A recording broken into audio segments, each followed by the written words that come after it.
살아계신 하나님 말씀은 느헤미야 8장 1절에서 6절까지 말씀입니다. 제가 한 절 읽고 우리 성도님들께서 한 절 읽고 마지막 6절은 다 함께 봉독하겠습니다. 이스라엘 자손이 자기들의 성읍에 거주하였더니 일곱째 달에 이르러 모든 백성이 일제히 수문학 광장에 모여 학사 에스라에게 여호와께서 이스라엘에게 명령하신 모세의 율법책을 가져오기를 청하매 일곱째 달 초하루에 제사장 에스라가 율법책을 가지고 회중 앞 곧 남자나 여자나 알아들을 만한 모든 사람 앞에 이르러 수문 앞 광장에서 새벽부터 정오까지 남자나 여자나 알아들을 만한 모든 사람 앞에서 읽음에 뭇 백성이 그 율법책에 귀를 기울였는데 그때 학사 에스라가 특별히 지은 나무 강단에 서고 그의 곁 오른쪽에 선 자는 마따디 스마야, 아냐와 우리야와 힐기야와 마세야요 그의 왼쪽에 선 자는 부다야, 미사엘과 말기야와 하숨과 하스바다나와 스가랴와 무술람이라. 에스라가 모든 백성 위에 서서 그들 목전에 책을 펴니 책을 펼 때에 모든 백성이 일어서니라. 에스라가 위대하신 하나님 여호와를 송축하며 모든 백성이 손을 들고 아멘 아멘 하고 응답하고 몸을 굽혀 얼굴을 땅에 대고 여호와께 경배하니라. 아멘. 살아계신 하나님 말씀입니다. 여러분의 시력은 어떻습니까? 앞에 서 있는 제가 잘 보이십니까? 네, 잘 보이시면 저와 눈을 한번 맞춰주시면 너무나 좋겠습니다. 어떤 느낌이 드세요? 저는 너무 좋습니다. 한 분 한 분 얼굴을 뵐 때마다 또 눈을 맞출 때마다 너무나 감사하고요. 하나님, 왜 이렇게 좋은 분들을 보내주셨나요? 휴스턴 지역에서 가장 아름답고 가장 멋있는 분들로만 하나님이 우리 휴스턴 사랑의 교회 가운데 보내주신 줄 믿습니다. 세상에서 시력이 좋기로 가장 소문난 사람들이 있습니다. 어떤 사람들이냐면 몽골 사람들입니다. 이 몽골 사람들의 평균 시력은 4.0입니다. 그런데 몽골 사람 중에 오겐족이라고 하는 부족이 있습니다. 그 사람들의 평균 시력은요 6.0입니다. 정말 놀랍죠? 그들은 평지에서 살기에, 평원에서 살기에 딱 트여 있는 그런 시야 속에서 그들의 시력이 그렇게 좋아졌다는 겁니다. 그런가 하면 우리는 어떻습니까? 시력이 좋은 사람도 있지만 좋지 못한 사람도 있죠. 좋지 못한 사람들은 여러 가지 이유가 있을 겁니다. 책을 많이 보셨거나 아니면 가까운 것에 너무 노출되었기에 시력이 나빠질 수도 있다는 것이죠. 근데 이런 생각을 하다가 문득 이런 생각이 드는 겁니다. 우리에게 있어서 시력이 좋은 것도 참 좋지만 그러나 그것보다 더 중요한 것이 시선이 아닌가, 이런 생각이 들더라고요. 시력은 얼마나 정확하게 그리고 선명하게 보는가의 그런 영역이라면 시선은 어디를 바라보는가, 어디를 주목하는가 방향의 문제라는 겁니다. 시력이 나쁘면 보는 것만 불편합니다. 그런데 시선이 잘못되면 삶 전체에 영향을 미치는 것이죠. 만약 시선, 방향이 잘못되면 세상 풍자와 악한 것들과 싸워야 하는데 어떤 일이 벌어지냐면요, 그리스도인들끼리 싸운다는 겁니다. 시선이 잘못되면 죄를 미워해야 하는데 그리스도인들끼리 서로 미워하게 된다는 겁니다. 방향이 잘못되면 주님을 사랑해야 할 이 그리스도인들이 어떻게 하냐면 세상을 더 사랑하게 된다는 겁니다. 시선, 바라보는 방향, 이것은 너무나 중요한 것이죠. 어디를 바라보는가, 이 방향의 중요성은 우리가 먼저 더 신중하게 생각해야 할 문제라는 겁니다. 만약 우리가 한 달에 한 번, 아니 1년에 한 번만 예배 드릴 수 있다면, 여러분이 말씀을 들을 수 있다면 여러분의 모습이 어떨까요? 어떤 태도를 취할까요? 그냥 아무런 생각 없이 그냥 헐레벌떡 그렇게 교회로 나올까요? 말씀을 듣는 자리에 그냥 아무런 준비도 없이 그렇게 나올까요? 아닐 겁니다. 약속이 있더라도 그 약속 뒤로 다 제쳐두고요, 예배드리는 현장으로 나올 겁니다. 말씀 듣는 자리로 달려 나온다는 겁니다. 하나님 말씀에 최우선으로 둔다는 것이죠. 우리의 실상은 어떻습니까?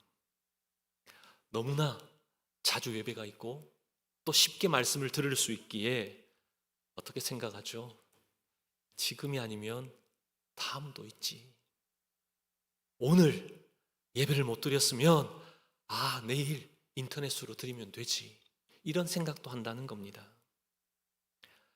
그러다 보니 말씀을 들으러 왔어도 아무런 은혜도 맛보지 못한 채 그냥 왔다가 그냥 돌아가는 그런 일들이 비일비재하다는 것이죠. 오늘 이 자리에 또 지금 예배드리는 저와 여러분만은 그냥 왔다가 돌아가는 것이 아니라 귀한 은혜를 받고 돌아가는 저와 여러분 되기를 간절히 소망합니다. 느헤미야 1장에서 7장까지의 주인공은 느헤미야입니다. 주로 느헤미야에 관련된 그 이야기들이 쭉 나오죠. 그러다가 오늘 함께 봉독한 말씀 느헤미야 8장에서 그 주인공이 달라집니다. 바뀝니다. 누굴까요? 그 주인공이 바로 에스라입니다. 느헤미야는 정치가라고 한다면 이 에스라는 종교인입니다. 종교 지도자죠. 느헤미야가 예루살렘 성벽이라고 하는 이 재건의 이 모든 일을 감당했다라면 에스라는 이스라엘 백성들의 영적 그 심령 재건을 위한 그 일에 열심히 힘을 썼던 그런 사람입니다. 느헤미야가 예루살렘으로 돌아오기 13년 전에 에스라가 먼저 이스라엘 백성들을 이끌고 예루살렘으로 왔습니다. 그때 에스라가 예루살렘을 보니 폐허가 되어져 있는 것이죠. 너무나 가슴이 아픈 나머지 그 마음속에 한 가지를 결심합니다. 그 결심이 무엇이냐면 에스라 7장 10절 말씀을 함께 보겠습니다. 에스라가 여호와의 율법을 연구하여 준행하며 율례와 규례를 이스라엘에게 가르치기로 어떻게 했다고요? 결심하였었더라. 와서 그 모든 모습을 보니 자기가 하나님으로부터 받은 그 은혜들, 깨달은 그 말씀에 대한 것을 이렇게 비참한 사람들이 그냥 내버려둬서는 안 되겠다는 생각이 들었다는 겁니다. 깨닫게 하신 말씀을 이제 이 고향 사람들에게 나누어야 되겠다, 가르쳐야 되겠다라고 결심케 되었던 것이죠. 한 사람의 결심 너무나 중요하죠. 에스라 한 사람이 말씀에 사로잡히고 말씀의 은혜를 경험하니 그 모든 시선이 하나님께 향하게 될 때 그의 마음 가운데 무엇이 일어났습니까? 결심이 생겼다는 것이죠. 나뿐만 아니라 믿음의 동력자들을 바라보는 그런 지경이 넓혀졌던 겁니다. 한 사람의 시선의 변화가 얼마나 많은 사람들에게 영향을 미치는가 우리는 볼 수 있는 것이죠.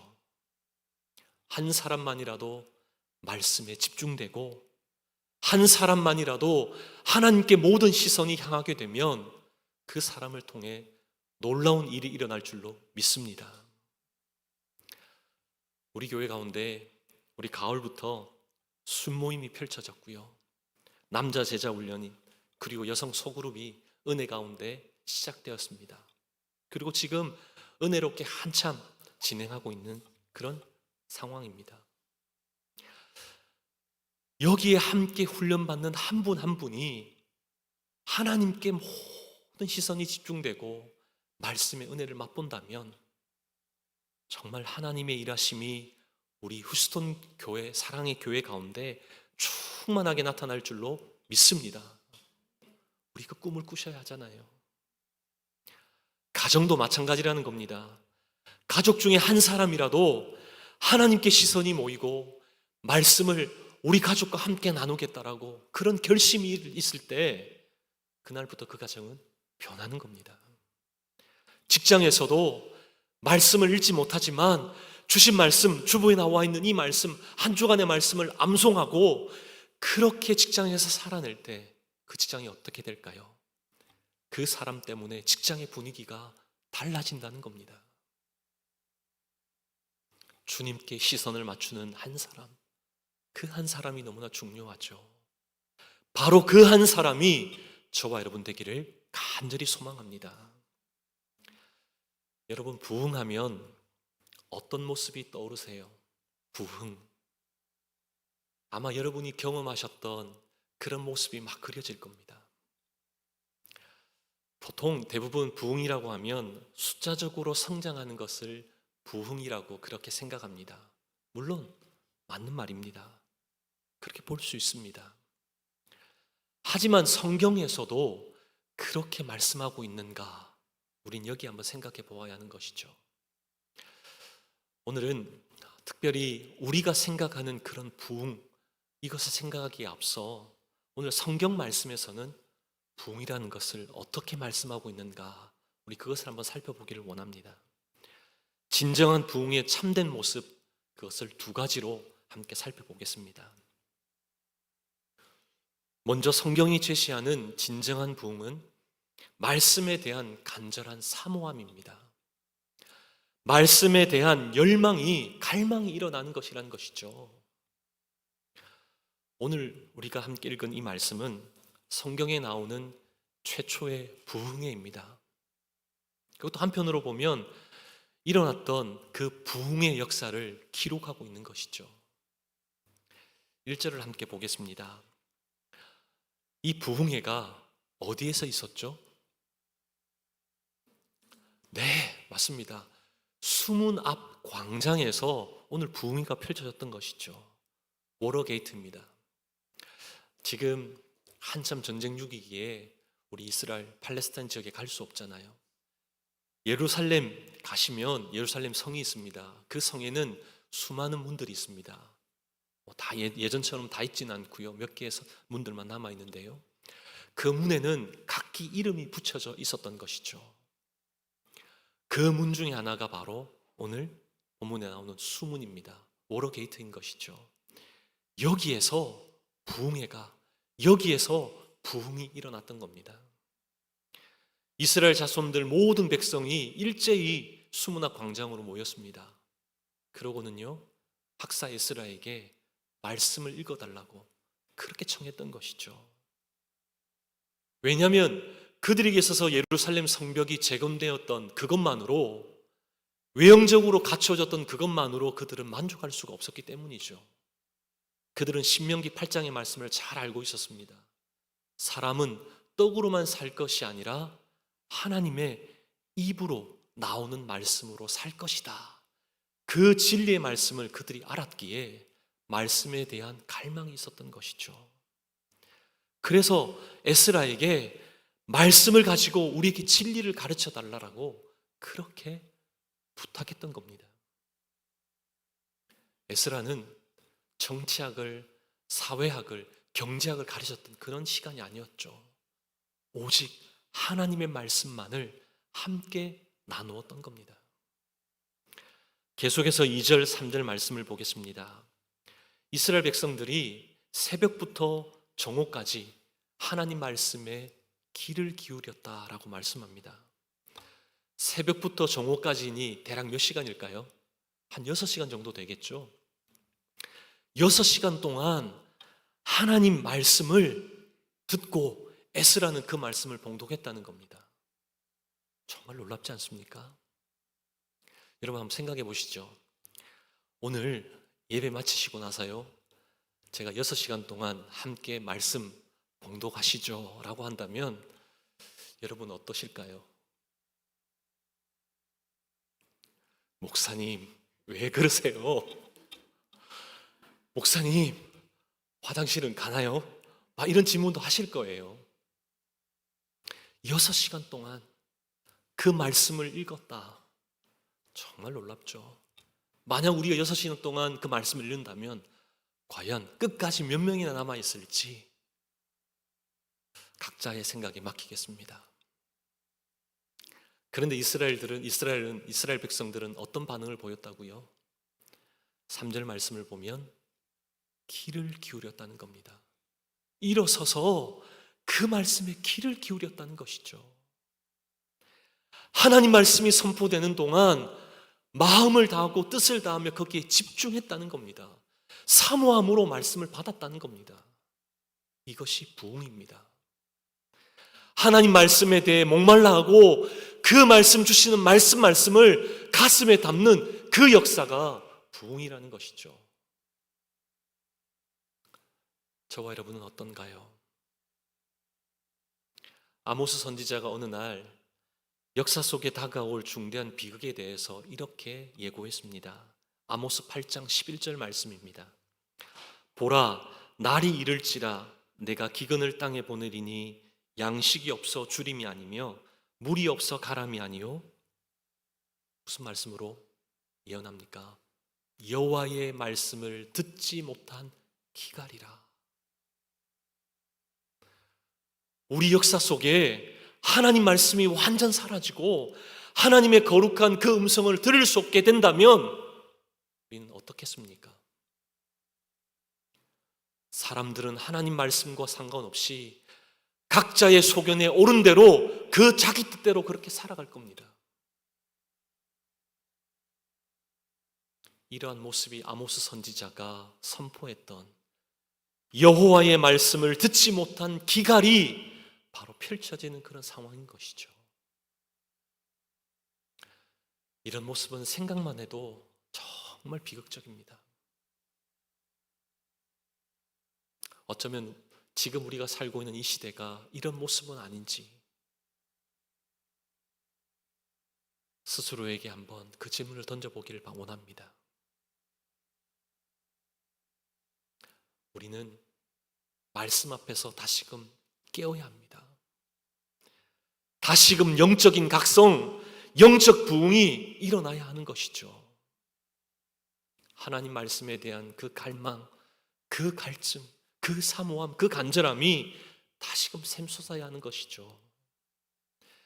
이 모습을 시편 119편 131절에서는 이렇게 묘사합니다. 내가 주의 계명들을 사모함으로 어떻게 했다고요? 내가 입을 열고 헐떡였나이다. 내가 입을 열고 헐떡였나이다. 여러분, 이 모습이 상상이 되시는가요? 휴스턴 여름 참 무더웠잖아요. 너무나 더웠잖아요. 그 더운 그 시간에 일을 한 이후 막 목마르면 그 갈증이 어떻습니까? 그 한 모금의 물을 찾아서 막 이리저리 다니잖아요. 그 한 모금의 물을 마실 때의 그 기분, 여러분 잘 아시죠?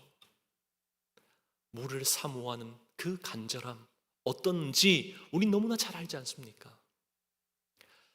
저는 이 장면만 생각하면 좀 떠오르는 그런 기억이 하나 있습니다. 제 친구 중에 참 짓궂고 장난이 심했던 그런 친구가 있습니다. 무더운 여름날 한참 농구장에서 같이 함께 농구를 하고 목이 너무 마른 거예요.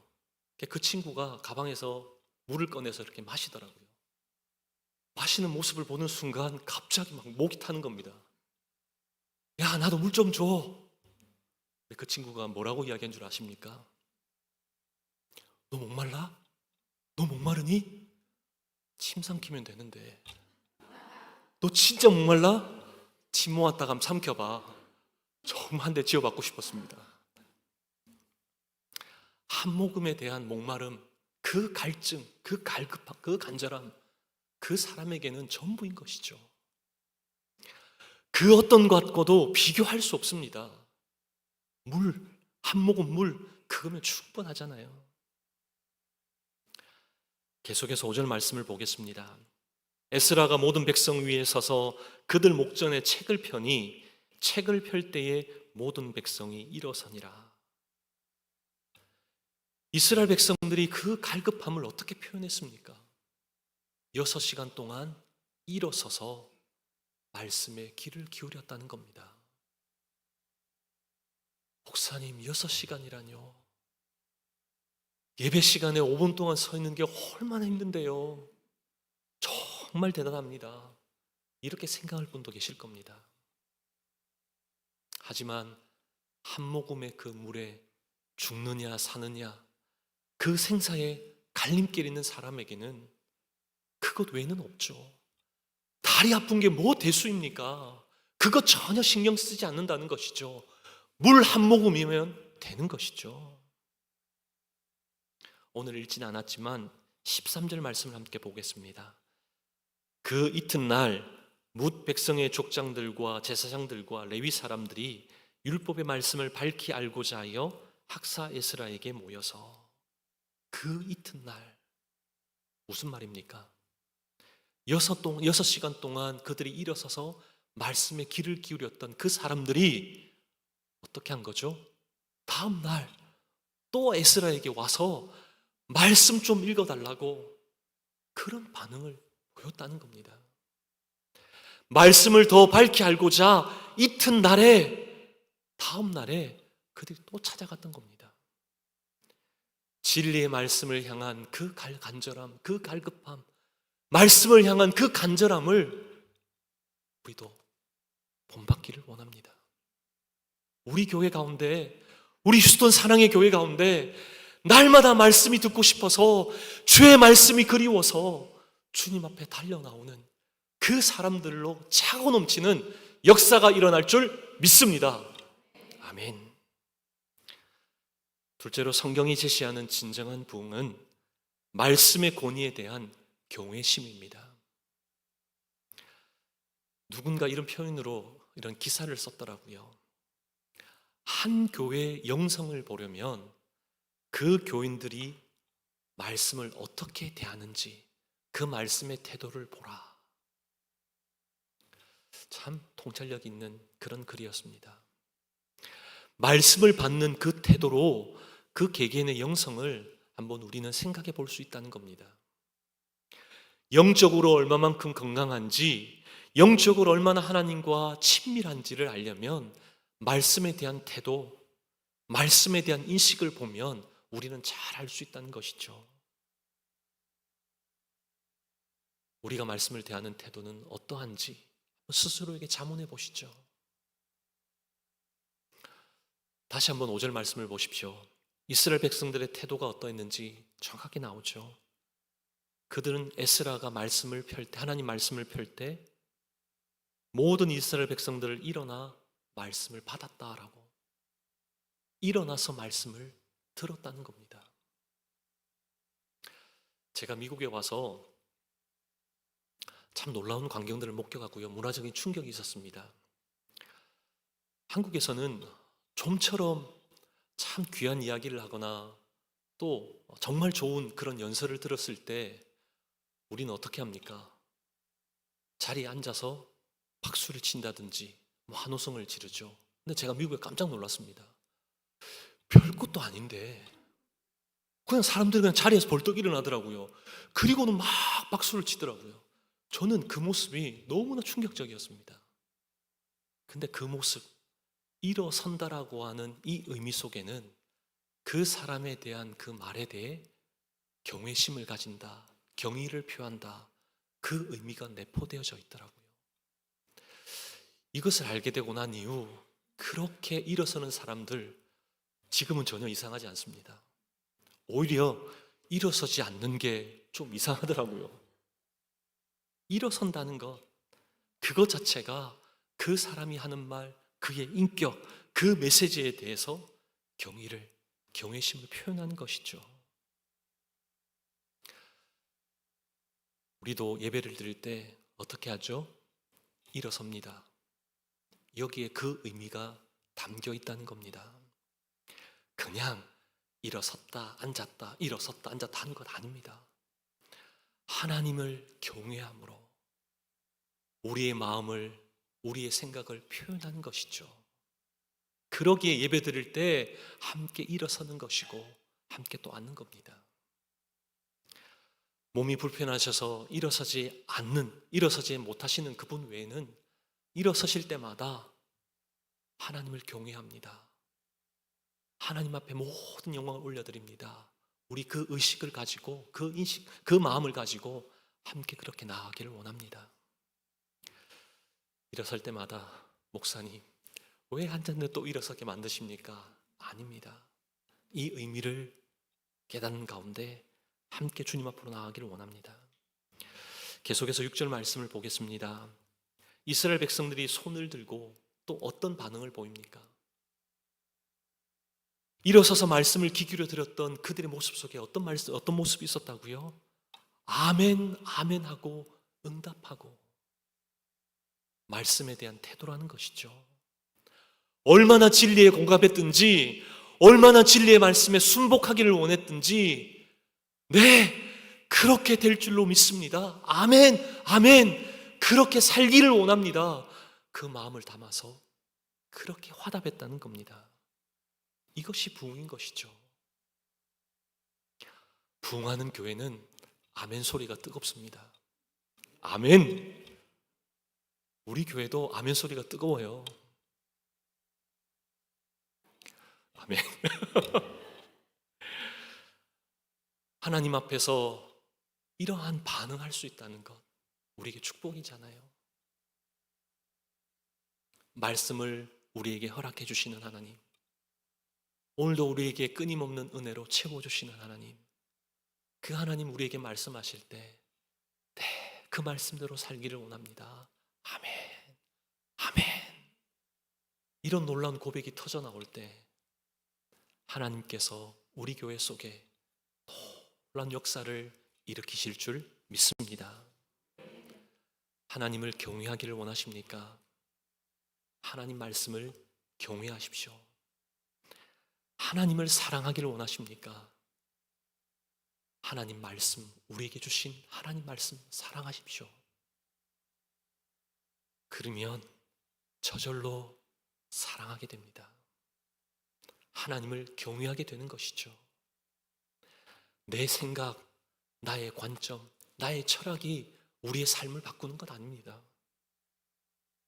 말씀이신 하나님만이 우리의 삶을 바꾸는 것이죠. 말씀만이 우리의 삶의 해답인 줄 믿습니다. 대학생들이 논문을 쓰잖아요. 그 논문을 쓸 때 그 논문이 얼마나 좋은지는 그 사람이 어떤 책을, 어떤 자료를 인용했느냐, 거기에 따라서 논문의 질이 달라지잖아요. 마찬가지로 우리의 삶이 우리의 생각, 우리의 철학으로 그렇게 삶을 써내려가는 것이 아니라 하나님 말씀에서 우리의 삶에 그 말씀을 가져와 인용함으로 말미암아 우리의 삶이 그렇게 달라지기를 원합니다. 하나님 말씀이 내 삶에 적용될 때 우리의 삶이 변화되는 겁니다. 내가 이렇게 작정하면, 내가 이렇게 결심하면 뭔가 일이 될 것처럼 여겨지지만 아닙니다. 하나님이 우리의 생각을 바꾸셔야지만 일이 일어나는 것이죠. 하나님의 말씀이 우리 가운데 놀랍게 역사해야지만 우리는 주의 뜻대로 살아갈 수 있는 겁니다. 종교개혁 시대에는 개혁자들이 모여서 한참 회의하다가 서로 결론이 지어지지 않을 때 어떤 한 사람이 일어나서 성경 말씀에 우리 하나님께서 이렇게 말씀하셨습니다, 이러한 선포가 있으면 그 즉시 회의가 종료되었다는 겁니다. 왜 그렇죠? 그 회의의 모든 결론이 하나님 말씀이었기 때문입니다. 하나님 말씀에 대한 그 권위, 하나님 말씀에 대한 경외심이 있었기에 그 말씀으로 마무리 지을 수 있었다는 것이죠. 우리의 모습은 어떻습니까? 많은 이민교회 가운데 참 뜨겁게 예배드리고 나서 회의하다가 참 많이 싸우더라고요. 한 번은 제가 어떤 교회를 갔다가 깜짝 놀랐습니다. 재직회를 하는데 아주 자연스럽게 욕이 오가는 겁니다.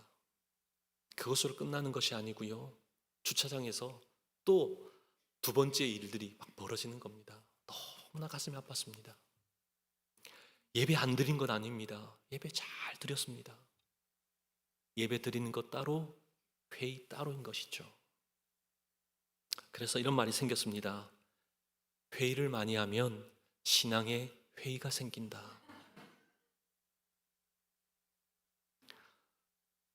하나님 말씀 따로, 예배 따로, 회의 따로, 모임 따로, 이런 이중적인 모습이라는 것이죠.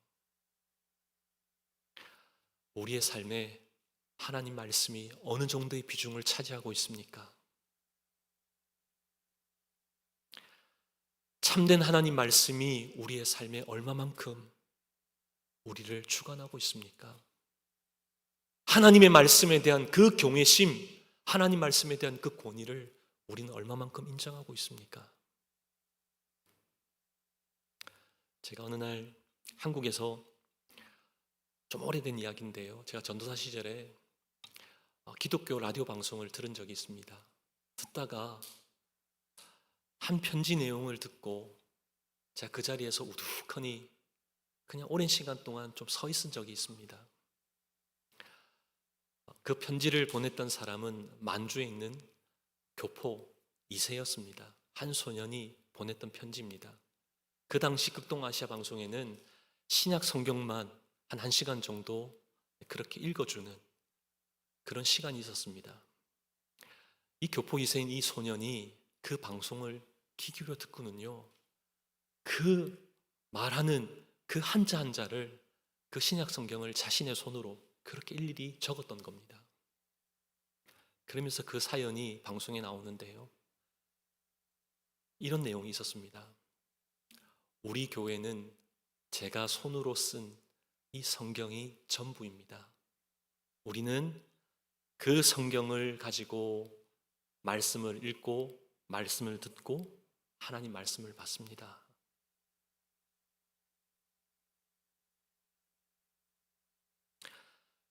제가 이 짧은 이 내용을 듣고요, 너무나 많은 생각이 막 스쳐 지나가는데 하나님 앞에서의 제 모습이 너무 부끄러운 겁니다. 떠오르는 것 하나하나마다 너무 부끄럽더라고요. 너무나 익숙한 말씀, 그냥 손에 쉽게 뻗어서 만질 수 있는 그런 말씀이기에 정말 이 말씀이 얼마나 귀한 것인지, 그냥 대충 말씀을 읽을 때도 많고 목사이기에 전도사였기에 말씀을 읽어야 되는 그런 습관적인 모습, 여러 가지 생각들이 너무나 많이 스쳐 지나가더라고요. 하나님 앞에서의 부끄러운 그 모습 때문에 그냥 한참 동안 우두커니 서 있었던 겁니다. 우리는 하나님의 말씀이 얼마나 나에게 귀한 말씀으로 그렇게 여기고 있습니까? 하나님의 말씀에 대한 그 권위, 하나님 말씀에 대한 그 경외심, 우리에게는 얼마만큼 다가옵니까? 이제부터라도 말씀 앞에서의 우리의 태도, 우리의 모습이 달라지기를 원합니다. 하나님의 말씀이 우리 순모임 안에 살아 역사하면, 하나님 말씀이 우리 부서와 우리 놀란 모임마다 살아 역사하면, 하나님의 말씀이 우리의 가정과 우리 교회 가운데 살아 움직이면 정말 그 가운데 진정한 부흥의 맛을 경험케 하실 줄 믿습니다. 그때 우리의 신앙생활 얼마나 즐거울까요? 하나님 우리 교회는 왜입니까가 아니죠. 여러분 한 사람이 하나님께 모든 시선이 향하고 주의 말씀으로 시선이 향하면 그것으로 우리 하나님은 일을 시작하신다는 겁니다. 하나님의 역사가 우리 가운데 일어난다는 것이죠. 우리의 삶에 주의 일하심이, 주의 역사가 일어날 줄 믿습니다. 진정한 부흥을 기대하십니까? 진정한 부흥은 말씀에 대한 간절함, 말씀에 대한 갈망이 일어나는 겁니다. 진정한 부흥은 말씀에 대한 경외심으로 아멘 아멘 하며 나아가는 것이죠. 진정한 부흥은 주님께 그리고 말씀에 우리의 모든 시선을 집중하는 겁니다. 오늘 우리 말씀 이후에 함께 찬양할 터인데요, 그 찬양의 가사 한 가사 한 가사를 여러분 가슴에 좀 담으셨으면 좋겠습니다. 주의 말씀이 우리의 삶 속에 역사하길 원합니다. 하나님 말씀에 우리의 모든 시선이 모아지게 하시고 그 가운데 하나님 말씀에 대한 갈급함이 일어나길 원합니다. 그 말씀 속에서 큰 은혜를 맛봄으로 하나님 내 생애 가운데도 진정한 하나님이 약속하셨던 그 부흥을 맛보게 하여 주옵소서, 그 부흥을 경험케 하여 주옵소서. 그런 사모함으로 우리 함께 찬양으로 고백하기를 원합니다. 우리 다 함께 자리에 일어나셔서 우리 함께 찬양하겠습니다.